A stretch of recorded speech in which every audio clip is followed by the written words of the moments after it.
The book I've been reading recently, or I finished a few months ago, Good to Great, used a former United States triathlete named Dave Scott to best describe a concept that I would like to speak about a little bit tonight. And just to give a little more of a background on Dave Scott, over the course of his career, he won the Hawaiian Ironman triathlon a total of 6 times. And along with his rigorous exercise regimen he also had a very strict diet that he stuck by. Despite burning over 5,000 calories a day from his workouts, he believed that a low-fat, high-carbohydrate diet would give him the edge he needed to be as successful as he could be. One of the things that he would do, which was kind of bizarre, was one of the foods that he would eat as part of his diet was he would eat cottage cheese, and he would rinse off the extra fat off his cottage cheese because he didn't want all the extra fat on it. While researching more on Dave Scott and reading more about this section, one of the things that came to a conclusion on was that there was no evidence that this helped him become a much better triathlon athlete. What it did prove was that he was disciplined enough to do the small things he believed would help him become successful in his field. And after reading this, I thought to myself, discipline is actually one of the more underrated qualities that no one ever talks about whatsoever. And as Christians, as part of being a Christian, having discipline is part of it too, whether we realize it or not. So tonight I would like to discuss the 3 qualities in which Christians can develop a more disciplined faith. My first point is that each of us must have a desire or a will to grow stronger in our faith. In Proverbs chapter 10, verse 24, and again that's Proverbs chapter 10, verse 24, it says, "What the wicked dreads will come upon him, but the desire of the righteous will be granted." This verse relates to the topic because it mentions how important it is to have desire. To me, when I first read this, it was kind of interesting to me that there is no middle ground on this. It's kind of one or the other.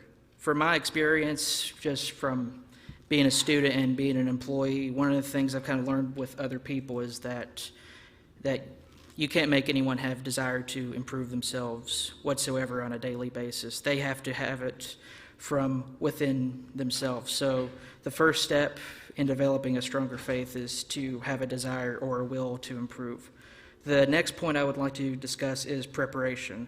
In Matthew chapter 24, verse 44, again, that's Matthew chapter 24, verse 44, it says, "Therefore you also must be ready, for the Son of Man is coming at an hour you do not expect."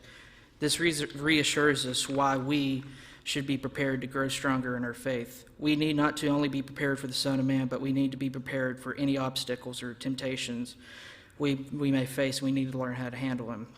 Kind of a real-life example, I guess, when I was kind of thinking over this point was when I was a student or, when I was an employee, I don't necessarily earn a grade for a class or for an exam on the day I get the grade, or I don't earn a paycheck the day I actually get paid.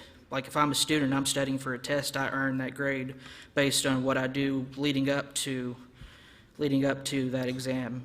Or if I'm getting paid, I don't earn the paycheck on the day in which I get paid. I earn it on, for example, maybe it's a cold February morning and you have a headache or you're just too tired, you just don't want to get up.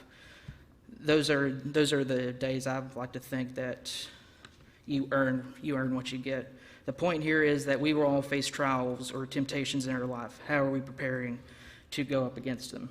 While having the will to grow in our faith and being prepared to grow is important, the final step I would like to discuss is we need to be able to execute and accomplish what we have set.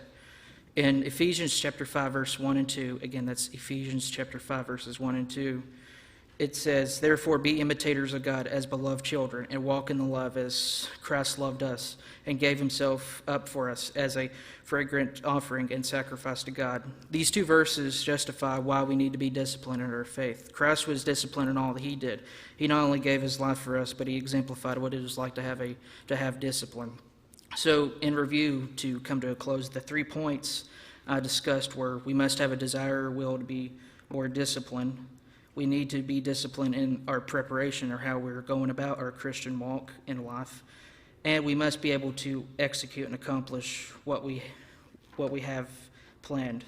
So just a few final thoughts, a few final questions here. How will you become a more disciplined Christian moving forward? Will you possibly, I don't know, commit to reading your Bible more on a daily basis?